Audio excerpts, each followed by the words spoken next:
cansé de la emoción del momento,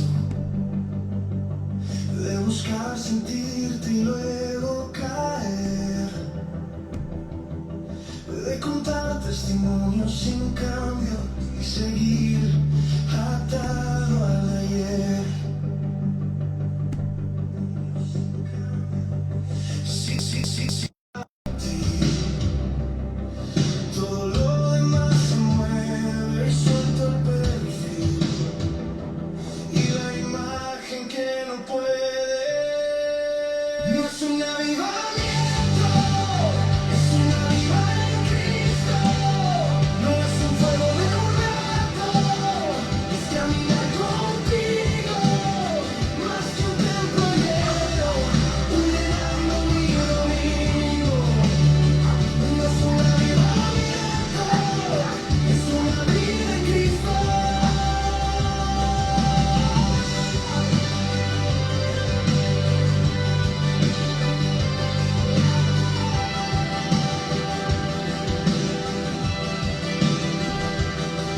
Yo no quiero fechas en el calendario.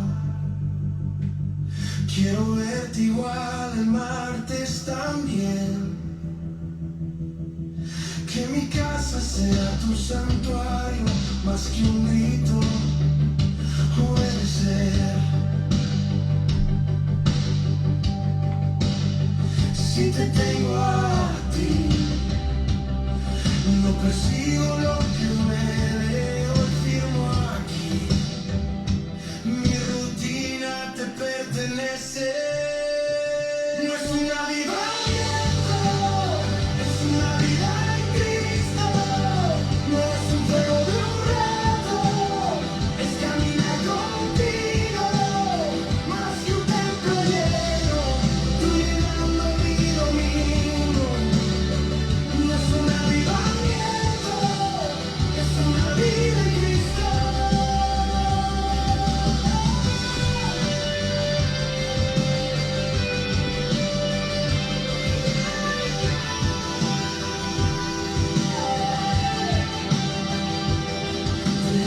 Despiértame, pero cada día lléname en lo simple. En la cocina enséñame que el milagro es seguir despacito pegado a ti. No es un avivamiento, es una vida en Cristo. No es un fuego de un rato, es caminar contigo. Más que un templo lleno, tú llenando mi domingo. No es un avivamiento, es una vida en Cristo. Es una vida en Cristo. Es una vida en Cristo.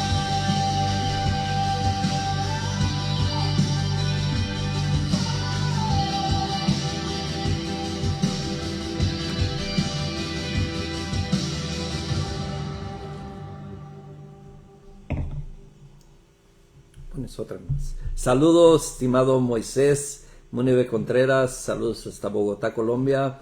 Bienvenidos.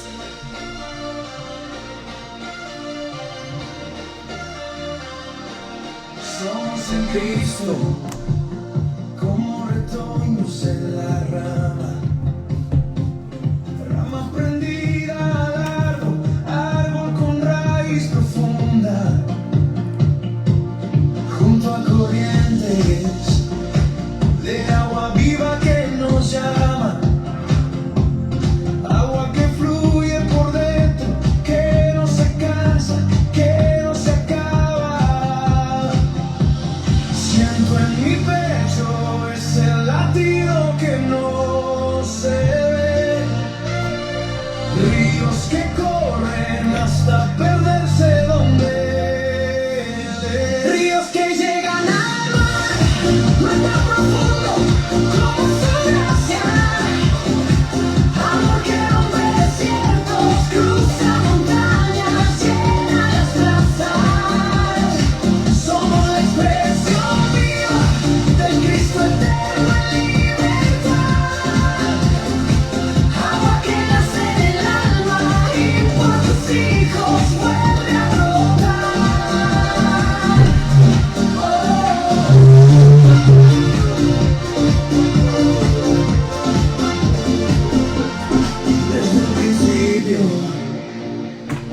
corazón nos pensaba. Antes de valles y cumbres, antes de cada palabra, cielos y tierras gritan la huella de su verdad. Somos semillas de gloria, fruto que canta su fidelidad.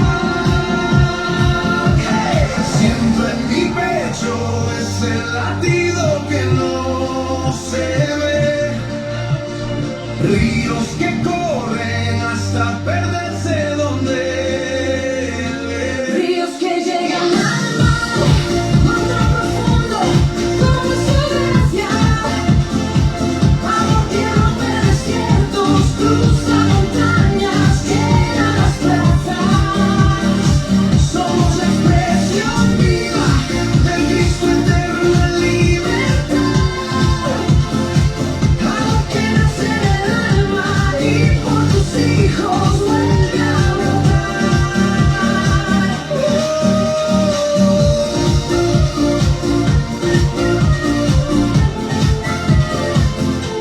ese amor trasciende montes y valles, rieles de historia, muros y calles, nada lo frena, siempre nos viene a buscar. En cada hijo su vida se enciende, su voz se extiende, su reino se entiende, sombro reflejo del hijo que vino a salvar. Ríos que llegan al mar, mar tan profundo como su gracia, amor que rompe desiertos, cruza montañas, llena las plazas. Somos la expresión viva del Cristo eterno en libertad, Agua que nace del alma y por tus hijos vuelve a brotar. somos en Cristo, como ramas en su mirada, agua viva en movimiento, hasta encontrarnos todos en el mar. Amén. Saludos, estimados Moisés, estimado Moisés, saludos hasta Bogotá, Colombia. Plenitud de vida, estimado. Saludos, estimado Pastor Ricardo Reyes. Saludos. Bienvenidos a Cielos Abiertos para las Naciones. El tema de hoy, sabemos que todos los temas son bien importantes, ¿verdad? Pero cada vez que nos acercamos más a las Escrituras nos damos cuenta que todos creemos tener el Evangelio correcto. Y este es el tema de hoy. Todos creemos que tenemos el Evangelio correcto. Saludos, estimado Damián, estimado hermano Damián, saludos. Y es algo que siempre vamos a creer, que tenemos el Evangelio correcto. Pero lo que debemos de evitar es que creer que nada más nosotros tenemos la razón. El cuerpo de Cristo se compone por muchos miembros, así como nuestro cuerpo se compone de manos, dedos, y todos tienen una función diferente. Pero la realidad es que como iglesia todos pensamos diferente. Un saludo, estimado Miguel, un fuerte abrazo. Y así es de que es una realidad. Hay una realidad que incomoda, pero es necesaria, que debe de enfrentarse desde el inicio de cualquier reflexión teológica. Y es seria. Todos los que han recibido alguna revelación de Cristo están absolutamente convencidos de que su evangelio es el correcto. Todos pensamos así. No existe quien predique pensamientos que están equivocados.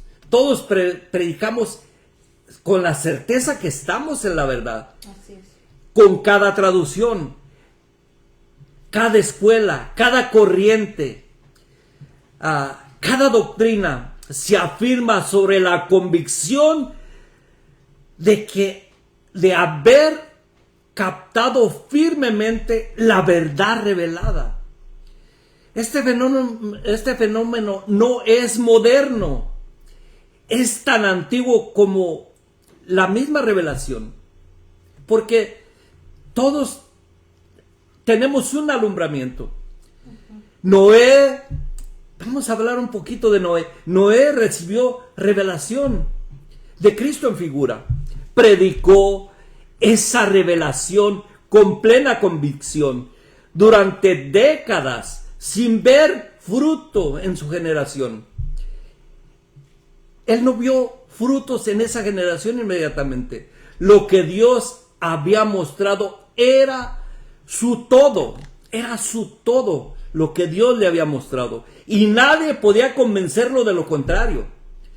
Desde Abel hasta los profetas de Israel, cada receptor de revelación divina operó desde plena certeza de poseer la verdad que Dios había entregado en su tiempo y bajo su forma particular. Así es. Pero es muy necesario que entendamos esta realidad.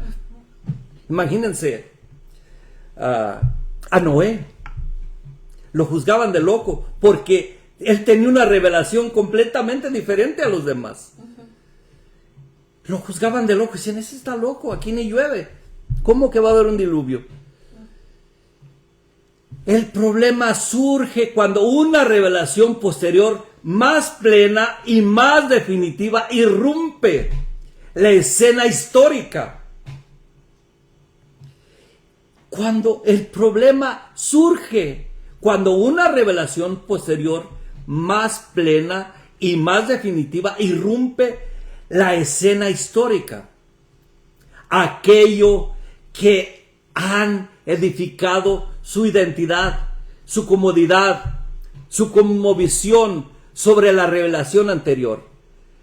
No tiene la capacidad o la disposición de reconocer lo que amaban era sombra. Por eso tenemos que entender que algo más un alumbramiento llega y ya no es sombra, es figura.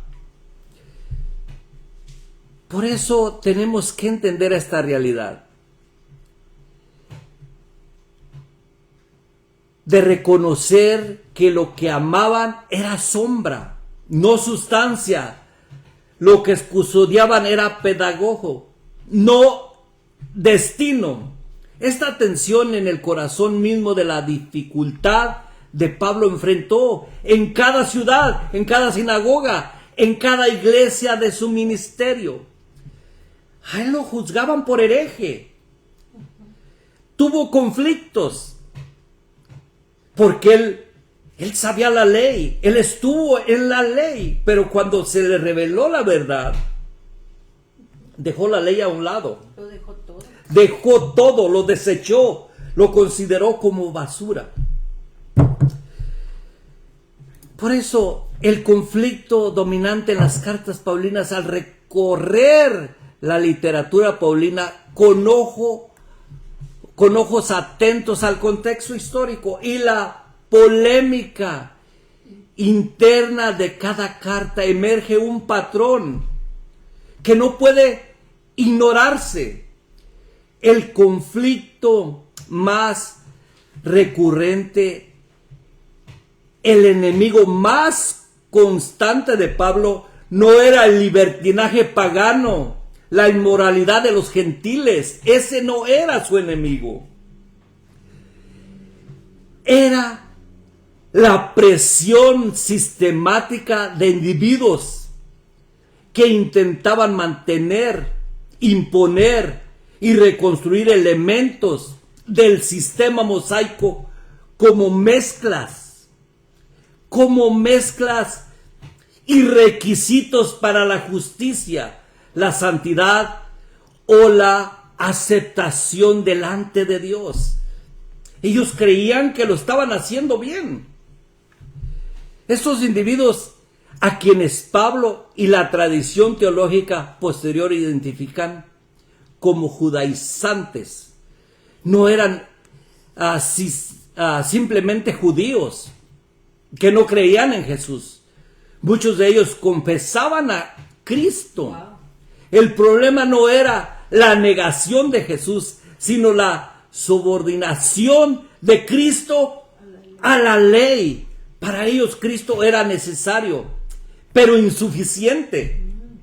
Era insuficiente. La fe en el Mesías debía completarse con la obediencia de la Torá, con la circuncisión, con las fiestas, con las destinaciones alimentarias, con la preservación de las señales de identidad que Dios había dado a Israel en el Sinaí. Y ahora vemos ese mismo sistema atacando una verdad, porque quieren seguir con las sombras, quieren seguir con las señales. Bueno, es tanto que a veces se rasca uno la cabeza, porque es esa mezcla Cristo más ley. Era Pablo una versión más convencedora del Evangelio, sino una perversión del mismo, una que vaciaba la cruz de su poder, que negaba la suficiencia del rescate consumado y que construía un muro de separación que Cristo había derribado con su carne. Es muy necesario que entendamos esta realidad. Los judaizantes, personas convencidas de su verdad, eran judaizantes que estaban convencidos de su verdad. Creían que Cristo había hecho el sacrificio, pero no era suficiente. Ahora vuelven a ver esa insuficiencia de buscar más. Cristo más obras. Cristo más cursos de sanidad. Cristo más... Bueno, se rasca uno la cabeza de ver tanto. ¿Por qué no entendemos que Cristo es más que suficiente? Cristo es más que suficiente. Él pagó el precio. En Él hay sanidad. En Él hay vida y vida eterna. Porque no niego los sacrificios, no niego los milagros, pero hay que ubicarlos. Hay que ubicarlos. Es muy importante que entendamos esto, que Cristo es más que suficiente. Cuando Pablo irrumpe en escena con su evangelio de gracia pura, de justificación, fe sin obras de la ley, del argumento absoluta entre judíos y gentiles, de abolición de distinción culturales, los judaizantes no veían un avance revelacional, sino una traición. Ellos miraban una traición. Este nos está traicionando. Sí. Un abandono de lo sagrado que ellos tenían. Una ruptura peligrosa que diluía la identidad del pueblo de Dios. Menospreciaba siglos de revelación divina. Por eso Pablo era considerado por muchos de ellos como blasfemo, como hereje, porque negaba a Dios, no porque negaba a Dios, sino porque desde su perspectiva estaba destruyendo el diseño de Dios establecido, predicando un evangelio que disolvía las fronteras que Cristo mismo había establecido. En ese sentido, la resistencia a Pablo no era milicias, más era la reacción predecible de personas que amaban genuinamente lo que habían recibido y que no podían concebir que ese sistema hubiera llegado a su fin. Ellos no pensaban que eso iba a llegar a su fin. Por eso ellos les gustaba, ellos amaban la ley. Solo el diseño que ellos les fue revelado estaba bien. Todo lo demás era antidiseño, anticristo, porque ellos amaban ese diseño. Y Pablo era uno de los suyos, y muy de repente cambia, porque había recibido una revelación. Saludos, estimado Misión Victoria, estimado Pastor Leonardo. Y por eso tenemos que entender esta realidad. Si puedes leer el comentario, si hay por ahí. Ricardo tiene un comentario, Ricardo Reyes. Nadie lee la Biblia desde cero, todos la leen desde una tradición, una comunidad, un maestro, una postura en conceptos, desde su religión manipuladora a una forma de entender el texto. Amén. Y Pablo era uno de los suyos. Lo que hace la confrontación de Pablo, particularmente devastadora para los judaizantes, es que era uno de ellos. Él era uno de ellos. Entonces, cuando él recibe esta revelación, lo demás lo dice por ahí en sus cartas, ¿verdad? Lo desechó todo, lo hizo como basura. El apóstol Pablo no era un gentil ignorante de los escritores, de las escrituras, ni un prosélito superficial. Él era un fariseo, pero no un fariseo cualquiera, un fariseo de fariseos, circuncidado al 8º día, de la tribu de Benjamín, educado a los pies de Gamaliel, celoso por la ley, más allá, mucho más allá, muchos de sus contemporáneos. Si lo tienes por ahí el texto, lo puedes leer. Filipenses 3, 5 al 6. Ajá. Circuncidado al 8º día, del linaje de Israel, de la tribu de Benjamín, hebreo de hebreos, en cuanto a la ley fariseo, y en cuanto al celo perseguidor de la iglesia, en cuanto a la justicia que es la ley, irreprensible. Exactamente, irreprensible. Esa credencial era crucial. Cuando Pablo escribe sobre la ley, no la hace desde la ignorancia, ni desde la distancia. Escribe desde el interior del sistema, desde el corazón del fariseísmo, desde una devoción que él mismo llama irreprensible. Y es precisamente desde esa profundidad que su conversión y su mensaje representa un impacto sísmico, Es crucial entender esto. Por eso también en Romanos 9 Pablo derrama de su corazón con la intensidad. Pocas veces se ve en sus escritos desearía ser anatema, separado de Cristo, si eso salvara a sus hermanos según la carne. El judaísmo no era para Pablo un enemigo abstracto, era su familia, su pueblo, su historia. Y las batallas teológicas más profundas de su vida fue decirles: el Mesías que esperaban ha venido y ha consumado todo lo que la ley prometió. Imagínense, ha consumado todo lo que la ley prometió. Para ellos eso era una blasfemia.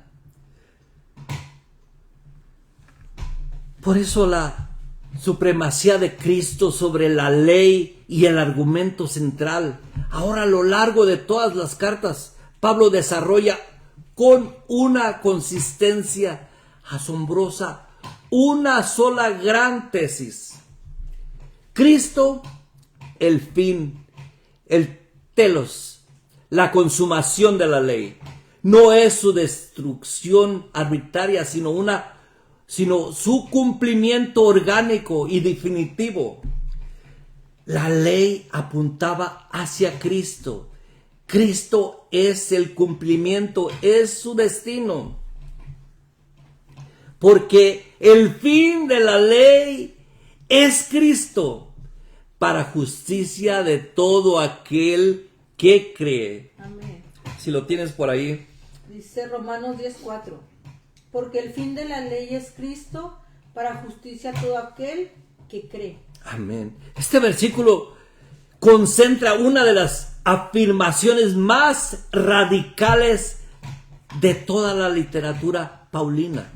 El término griego teleos no significa simplemente terminación en el sentido de irrupción abrupta, sino meta, cumplimiento, destino alcanzado. La ley siempre tuvo como horizonte a Cristo. Amén. Todo su sistema sacrificial, todo liturgia, toda su estructura sacerdotal y cultural era una señal que apuntaban hacia adelante, hacia el Cordero que quita el pecado del mundo, hacia Cristo.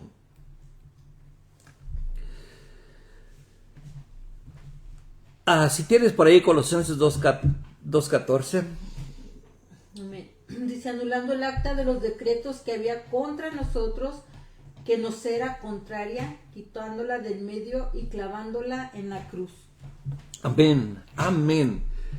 Anulando el acta de los decretos que había contra nosotros, que nos era contraria, quitándola del medio y clavándola en la cruz. Colosenses 2:14. La imagen aquí es jurídica y contundente. El acta de los decretos es el documento, deuda, el registro de obligaciones que el ser humano no podía cumplir. Cristo no solo pagó la deuda, destruyó el documento mismo, lo clavó en la cruz. Lo cancela definitivamente, aboliéndole en su carne las enemistades, las leyes, los mandamientos expresados en ordenanzas. Si lo tienes por ahí. Efesios 2:15. Aboliendo en su carne las enemistades, la ley de los mandamientos expresados en ordenanzas.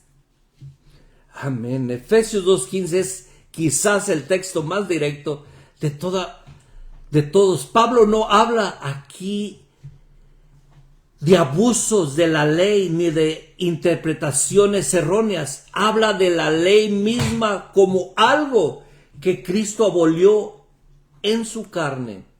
El muro de separación entre judíos y gentiles fue derrumbado en el cuerpo de Cristo para crear de los dos grupos un solo hombre nuevo. Un solo hombre nuevo.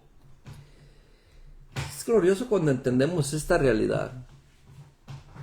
Amén. Romanos es la expresión más sistemática del Evangelio de Pablo, pero también la que más claramente muestra el trasfondo judaizante. La audiencia romana incluye tanto judíos como gentiles a la tensión entre ambos grupos. Esta presenta desde el capítulo 2 hasta el 16. Pablo debe demostrar que la justificación es por fe. La justificación es por fe, no por obras de la ley. Y que esto no anula la historia de Israel, sino que la lleva a su culminación en Cristo. ¿Hay algo que tengas que aportar o algún aporte que hay por ahí de los Aquí hay hermanos? un aporte me parece que de Ricardo Reyes. Otro motivo de pensar que tiene el evangelio correcto es que muchas personas depositan su confianza en un líder, una denominación o una institución, asumiendo que su interpretación es la correcta. Amén. Así es, exactamente.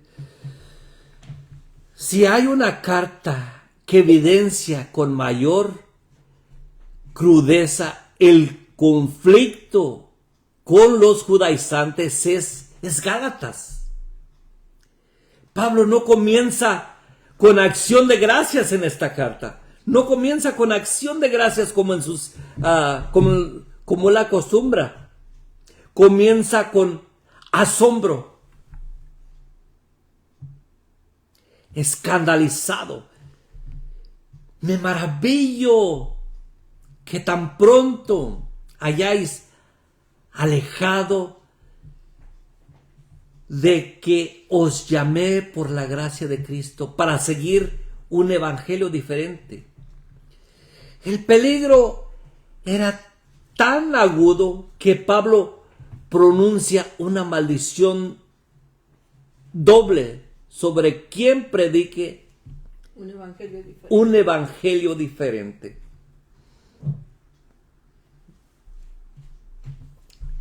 Separados estéis de Cristo, los que por la ley os justificáis de la gracia.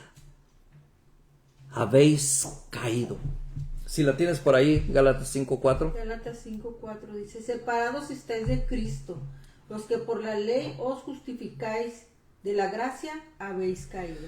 Y es que muchos, aunque no salen a la luz completamente que están bajo la ley, siguen con ese sistema de hacer para merecer, de hacer para recibir. Y es muy importante que entendamos, porque yo mediante la ley soy muerto para la ley a fin de vivir para Dios. Gálatas 2:19, si la tienes por ahí. Porque yo mediante la ley soy muerto para la ley, a fin de vivir para Dios. Amén. Filipenses. Estas palabras son bien fuertes aquí en Filipenses. El lenguaje de Pablo en Filipenses 3 es notablemente severo. Llama perros y malos obreros a los promotores de la circuncisión y los denomina catánomes, mutiladores del cuerpo, en contraste con la verdadera circuncisión que es en el corazón por el Espíritu. Guardados de los perros, si la tienes por ahí, Filipenses 3:2. Dice: guardados de los perros, guardados de los malos obreros, guardados de los mutiladores del cuerpo. Amén. Y ahora hay muchos mutiladores del cuerpo porque quieren seguir sus costumbres que son bíblicas, pero no son vigentes.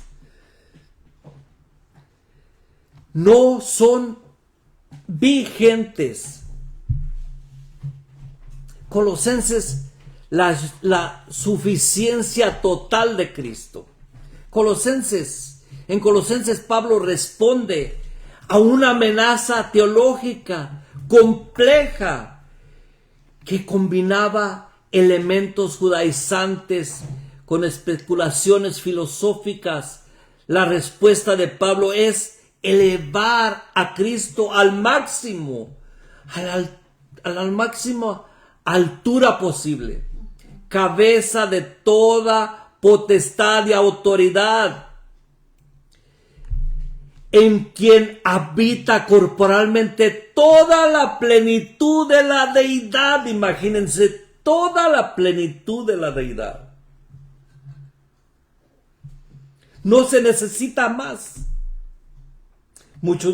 Hay ciertas personas que dicen, Cristo, 60%.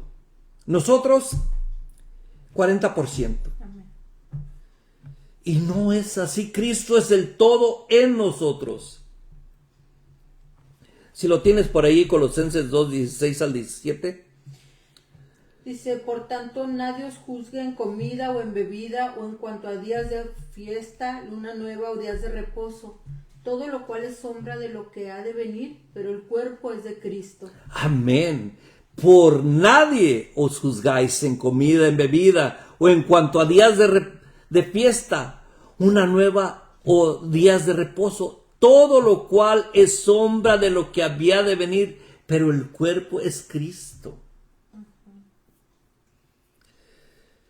Por eso las cartas a Timoteo y Tito, Pablo advierte repetidamente sobre controversias, debates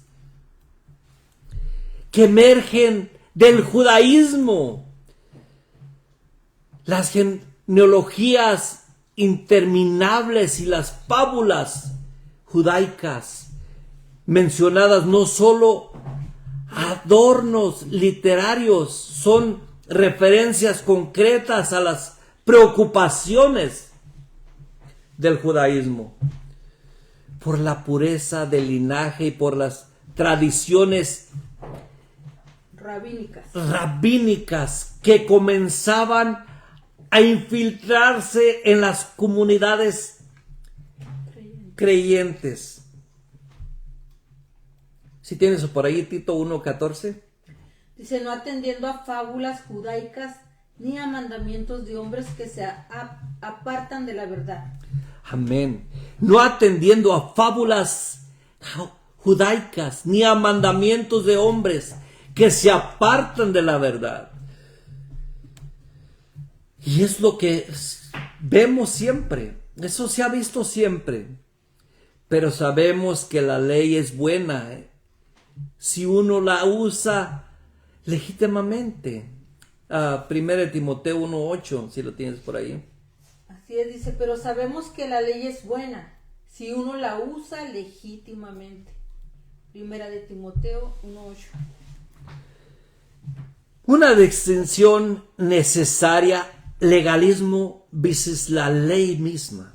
Aquí hay aportes de Ricardo. Ajá, léelos por ahí. Sí, ya son varios, pero voy a leer estos últimos dos. Algunos consideran que las experiencias espirituales validan su comprensión del evangelio, aunque personas con doctrinas muy diferentes también relatan experiencias similares. Es común construir una doctrina tomando ciertos textos sin ubicarlos en su audiencia original, contexto histórico, propósito literario y desarrollo del plan revelado en las escrituras. Amén. Por eso este punto es indispensable, hacer una precisión que tiene consecuencias hermenéuticas de largo alcance.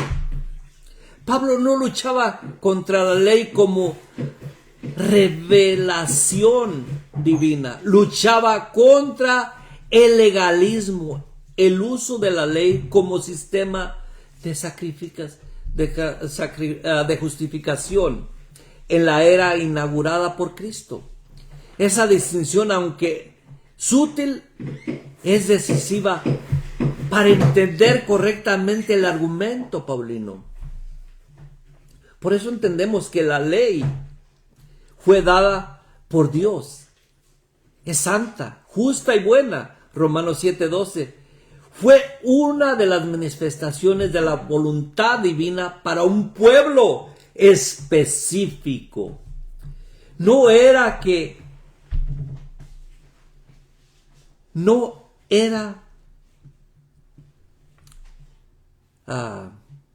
esperen un poquito. ¿Dónde vas? Si puede leer Romanos 7:12. Romanos 7:12. Ajá. Avanzaste mucho en lo que me fui. Sí. A ver. Permíteme porque me entretuve ahí. Sí. La ley fue dada por Dios, santa, justa y buena. En Romanos 7:12 fue una manifestación de la voluntad divina para un pueblo específico. Es en un tiempo específico, bajo un pacto específico. El problema de los judaizantes no era que amaran la ley. Eso era, el problema era que no podían aceptar ese sistema administrativo que hubiera llegado a su término con la venida y muerte, resurrección del Mesías. Romanos 7:12, ¿verdad? De manera que la ley a la verdad es santa y el mandamiento santo, justo y bueno. Amén. Luego la ley es contraria a las promesas de Dios. En ninguna manera, porque si la ley dada pudiera vivificar, la justicia fuera verdaderamente por la ley. Si la puedes leer, Esto Gálatas. es Gálatas 3:21. Es una pregunta, dice, ¿luego la ley es contraria a las promesas de Dios? En ninguna manera. En ninguna manera. Dice Pablo, porque si la ley dada pudiera vivificar, la justicia fuera verdaderamente por la ley. Amén. Pablo afirma con claridad que la ley nunca fue el camino de vida. La ley nunca fue el camino de vida. Nunca fue diseñada para dar lo que solo Cristo podía dar. Lo que solo Cristo podía dar. Su función fue otra: encerrar todo bajo pecado para la promesa que es por la fe en Jesucristo.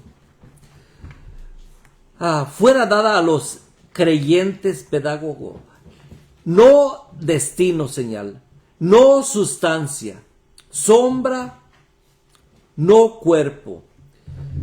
Por eso el problema principal era que Cristo había consumado la ley y los judaizantes no lo podían aceptar. Ellos no podían aceptar que algo llegara, algo diferente a lo que ellos estaban acostumbrando. Y vuelvo a lo mismo, ahora estamos en lo mismo. Hay personas que no aceptan un alumbramiento más. Hay personas que no aceptan un entendimiento mayor. Se conformaron a vivir con lo que aprendieron. No aceptan el nuevo pacto. Muchas que están en el nuevo pacto no aceptan la plenitud. Exactamente. Por eso es muy importante. El gentil y la ley, la pregunta más aguda. Una de las observaciones más penetrantes que puede hacerse sobre el conflicto paulino es la que surge al preguntarse: ¿a quiénes les importaba tanto preservar la ley? La respuesta inmediata es a los judíos, porque al gentil sencillamente no se le había dado la ley en el Sinaí. El pacto mosaico fue exclusivo para Israel. El pacto mosaico fue exclusivamente para Israel. Si puedes leer el Salmo 147 del 19 al 20 por ahí. Dice, él anunció su palabra a Jacob, sus estatutos y sus juicios a Israel. No ha hecho así con ninguna otra nación. En cuanto a sus juicios, no los conocieron. Amén, exactamente. Este trasfondo hace que el énfasis constante de Pablo en el contraste Cristo versus ley. Cristo versus ley. Oh, pero es Cristo más ley. No. Cristo versus ley. Es una separación. Cristo versus ley. No. Tenga un destinatario muy concreto. Los judíos y los judaizantes que intentaban imponer la ley sobre los gentiles. Creyentes para Pablo. La gracia anuncia, nunca necesitó competir con algo que el gentil nunca tuvo. La batalla era interna. El mundo judío. La incapacidad de aceptar que el sistema de Moisés había sido superado y clausurado por el de Cristo. Por el de Cristo. Esto también explica por qué en Romanos 9:11 Pablo dedica 3 capítulos completos a reflexionar sobre el destino de Israel. No que la palabra de Dios haya fallado, porque no todos los que descienden de Israel son israelitas. Aquí en Romanos 9:6 dice, no que la palabra de Dios haya fallado, porque no todos los que descienden de Israel son israelitas. Romanos 9:6. Amén. La respuesta de Pablo define la identidad del verdadero Israel, no en términos étnicos ni legales, sino en términos de la promesa y la fe.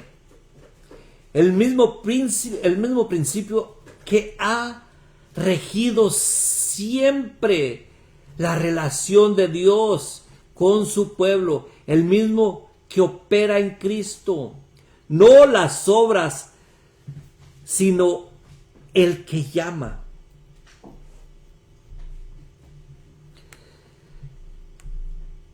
Uno de los temas más sublimes en la argumentación de Pablo, especialmente, es en Efesios 2, que ya estamos estudiando Efesios 2, en la transición del sistema de identidad. Bajo el pacto mosaico, la identidad del pueblo de Dios estaba marcada por signos externos: circuncisión, sábado, alimentos limpios, inmundos, fiesta de calendario, liturgias. Con Cristo el fundamento de la identidad cambia radicalmente. Cambia radicalmente. Ya no es la circuncisión en la carne, sino la circuncisión en el corazón. Ya no es la sangre de animales, sino la sangre de Cristo. Ya no son los marcadores étnicos o rituales los que definen la pertenencia al pueblo de Dios, sino el Espíritu Santo que mora en creyentes y lo constituye como hijo. Amén. Nos constituye como hijo.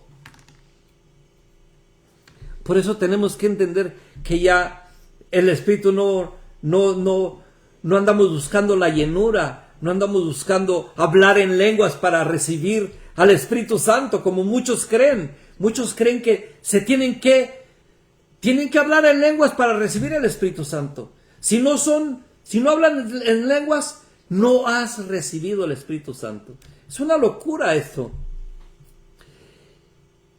Ya no soy extranjeros. Si lo tienes por ahí, Efesios 2:19, para ir avanzando. Ya no sois extranjeros ni advenedizos, sino conciudadanos de los santos y miembros de la familia de Dios. La familia de Dios. Amén. La familia de Dios no se construye sobre la ley. Se construye sobre Cristo. Amén. El acceso al Padre no viene por el cumplimiento de ordenanzas, sino por el Espíritu que clama Abba Padre. El Espíritu que clama Abba Padre, el Espíritu que ya mora en nosotros, que no necesitamos buscar de su presencia, buscar la llenura del Espíritu Santo. La identidad de los hijos, la identidad del creyente no es legal, sino filial. No es administrativa, sino relacional. No es de siervo. Ya no es de siervo, sino de hijo. Wow. Es glorioso Por eso tenemos que entender, ya no somos siervos, ya no somos ovejas, somos hijos. Si tienes por ahí Romanos 8:17 para ir avanzando, Dice, porque y si hijos también herederos, herederos de Dios y coherederos con Cristo. amén. Imagínense, si hijos, también herederos, herederos de Dios y coherederos con Cristo. Amén. Imagínense un hijo de Dios, legítimo hijo de Dios, Legítimo, legítimo, no adoptados. no adoptado, buscando hablar en lenguas para recibir el bautismo en el Espíritu. Tenemos que ubicarnos dónde estamos parados. Somos la expresión viva del Cristo eterno. Estamos completos en su totalidad. Amén. Por eso tenemos que ubicarnos, no retroceder más de 2000 años al Pentecostés, que fue una sola vez. Otro día voy a traer ese tema, pero es muy importante que entendamos que somos la expresión viva del Cristo eterno. Aquí hay unas aportaciones A de ver. Ricardo y de Plenitud de Vida. Vamos a ver qué es lo que nos aportan, porque nos edifican mucho con sus aportaciones. Dice Ricardo, es común construir una doctrina tomando ciertos textos sin ubicarlos en su audiencia original, contexto histórico, propósito literario, desarrollo del plan revelado en las Escrituras. El mismo apóstol Pablo exhortó a examinar cuidadosamente el mensaje de Gálatas 1:1 y Tesalonicenses 5:21. 5. Esto aplica a distinguir entre quién habla, a quién le habla, en qué momento de la historia redentora habla y cuál era el propósito específico de ese mensaje. Muy bien, y Plenitud de Vida dice, aporta la ley a la que Pablo hace referencia, no es un código moral atemporal, sino el sistema del antiguo pacto, la ley mosaica. Amén. Por eso todo argumento paulino sobre la ley, los judaizantes y la suficiencia de Cristo no es un fin en sí mismo, es el despeje del terreno para que emerja algo mucho más grande, el propósito eterno de Dios que existe antes de la ley, antes del pacto siniático, antes incluso de la creación del mundo, antes de la creación en sí misma. Por eso es muy importante. Vamos a Efesios 1, 4 y 5 para ir avanzando, porque ya se nos está terminando el... Dice, según nos escogió en él antes de la fundación del mundo, para que fuésemos santos y sin mancha delante de él, en amor, habiéndonos predestinados para ser adoptados hijos suyos por medio de Jesucristo. Amén. Amén. Qué gloriosos pasajes. Pero los hemos visto tan lejos que no asimilamos esta realidad. Por eso los judaizantes, en su celo por perseverar la ley, estaban paradójicamente resistiendo el propósito eterno que la ley misma había prometido. Wow. Estaban aferrados a la pedagogía cuando el maestro ya había llegado. Estaban custodiando la sombra cuando el cuerpo estaba presente. Estaban perseverando el mapa cuando ya habían llegado a su destino, imagínense. Glorioso. Y aún ahorita en este tiempo hay muchos están mirando el mapa cuando ya estamos parados en el terreno correcto. Estamos en tierra segura. anclados en Cristo. Amén. Si tienes por ahí Gálatas 3:14. Dice, para que a los gentiles les sea dado en Cristo Jesús la bendición de Abraham, que por la fe recibamos la promesa del Espíritu. Amén. Wow. Qué poderoso. Es las implicaciones pastorales, la misma batalla hoy. Sería un error académico y pastoral leer el conflicto del Pablo como una disputa histórica enterrada en primer siglo, sin ninguna revelación, sin ninguna relevancia para la iglesia contemporánea. La dinámica de Pablo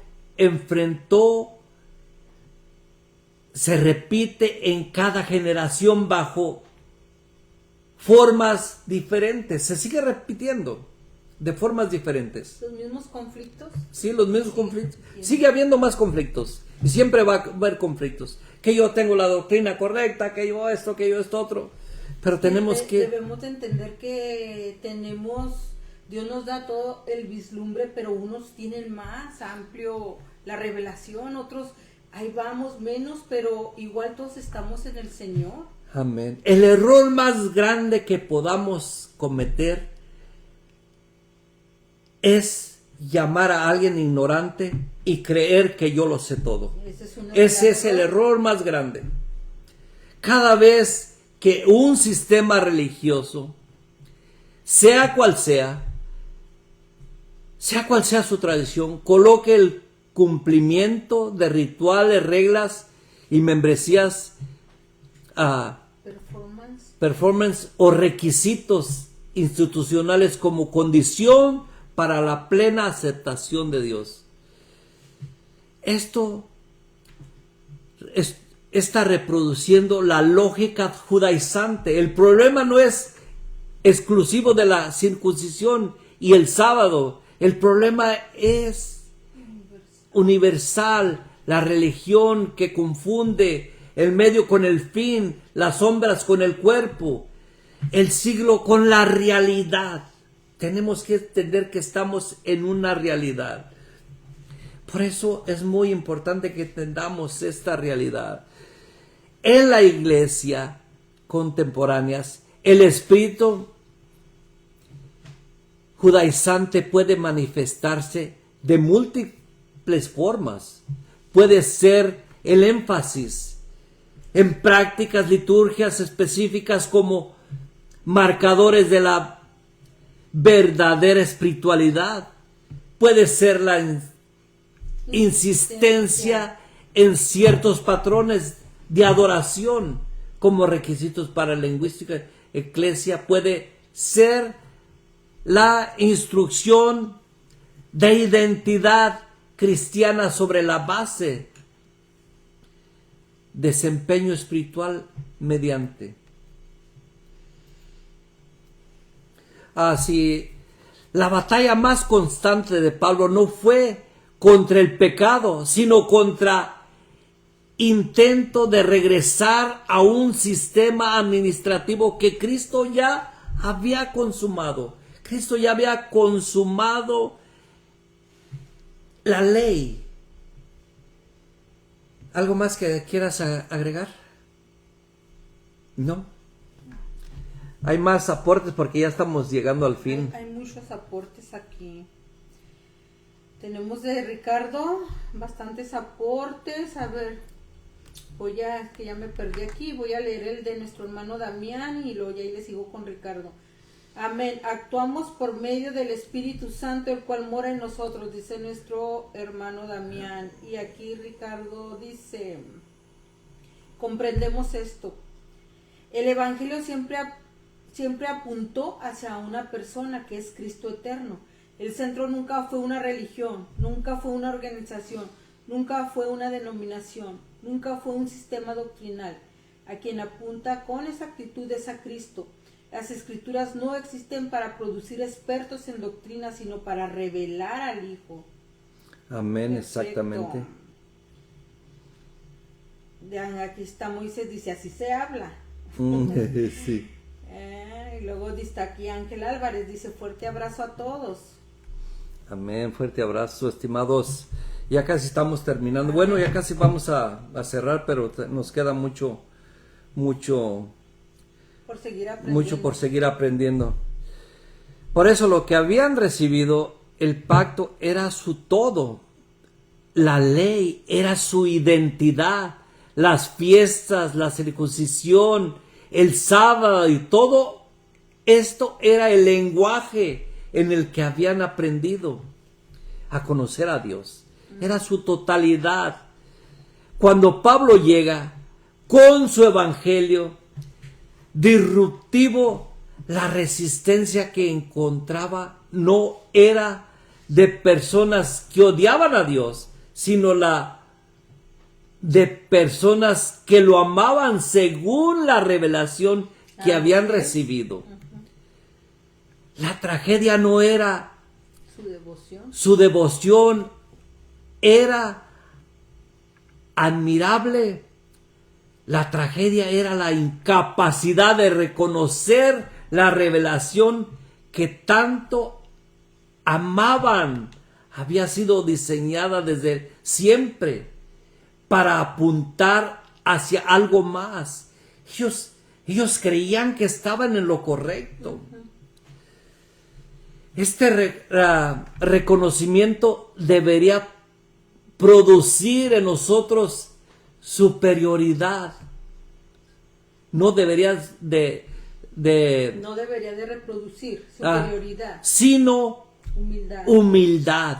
Tenemos que ser humildes, porque la misma dinámica puede operar en cualquier creyente que construye su identidad sobre las formas de la revelación que ha recibido, en lugar de sobre la realidad viviente, en la que estas formas apuntan a Cristo mismo. Estas formas apuntan a Cristo mismo.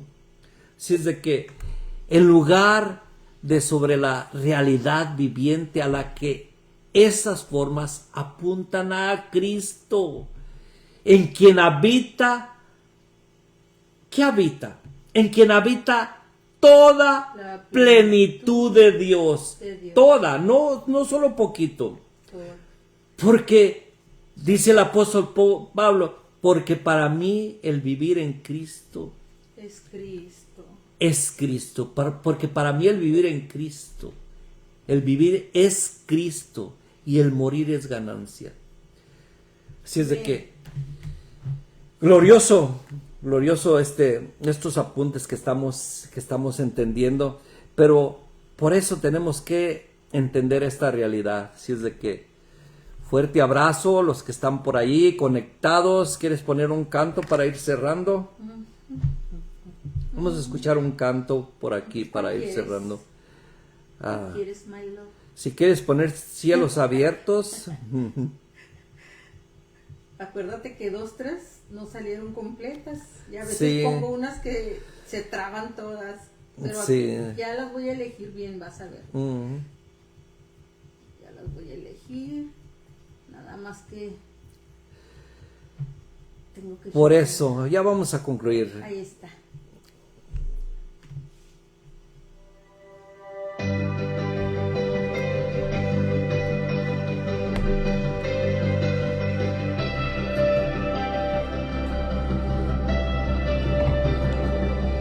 Me cansé de la emoción del momento, de buscar sentirte y luego caer, de contar testimonios sin cambio y seguir atado al ayer. Si te tengo a ti, todo lo demás se mueve y suelto el perfil y la imagen que no puede. No es un avivamiento, es un avivar en Cristo. No es un fuego derramado, es caminar contigo.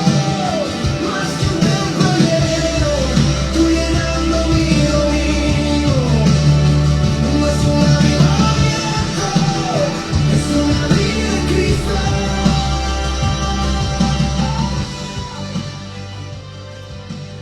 Bueno, voy a saludar a todos los que se conectaron por aquí. Hay unos que no puedo ver a veces, pero por aquí está estimado Moisés, bendecido, un fuerte abrazo, plenitud de vida, estimado Estuve escuchando el tema del otro día que compartí sobre el diezmo. Está muy bueno, estimado. Saludos a estimado Pastor Ricardo. Saludos a mi hermano Damián. Miguel Faría, estimado, un fuerte abrazo. Un fuerte abrazo, dice por ahí. Wow, tenemos muchos aportes de los Sí. hermanos. Muy buenos todos para que Sí. puedas leerlos. Saludos a todos por sus aportes. Bendecidos. Estimado Misión Victoria, un fuerte abrazo. Anita Martínez, saludos. Dice por aquí, perfecto. Shirley Derby, saludos. Hasta por allá, hasta Colombia. Irving, saludos, estimado hermano, estimado brother Irving, hasta por aquí, hasta Tualatin. Por ahí a lo mejor también está nuestro estimado Rosario. Saludos. También esta iglesia, Jesús es mi amor. Ajá, Jesús mi amor. De Chile, creo que por allá está nuestro hermano pastor Ricardo Áviles, hasta Chile. Hasta Chile. Sí. Ricardo Áviles dice, ellos estaban en lo correcto para su tiempo, para su pacto, pero no entendieron a Cristo, no entendieron las escrituras, estaban enfocados en solo la ley, dice Ricardo Áviles. Amén. Yarby Méndez, Yarley Méndez, saludos.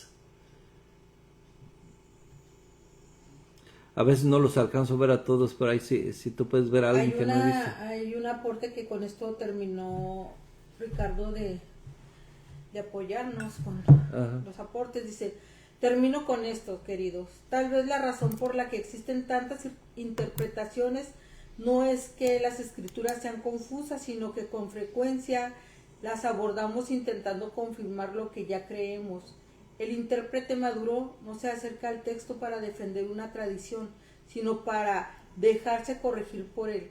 La pregunta permanente no debería ser ¿cómo sostengo mi sistema?, sino ¿qué quiso comunicar el autor a su audiencia original y cómo encaja ese mensaje dentro de la unidad de toda la narrativa bíblica? Ese cambio de enfoque suele producir una comprensión más sólida porque la autoridad deja de descansar en nuestras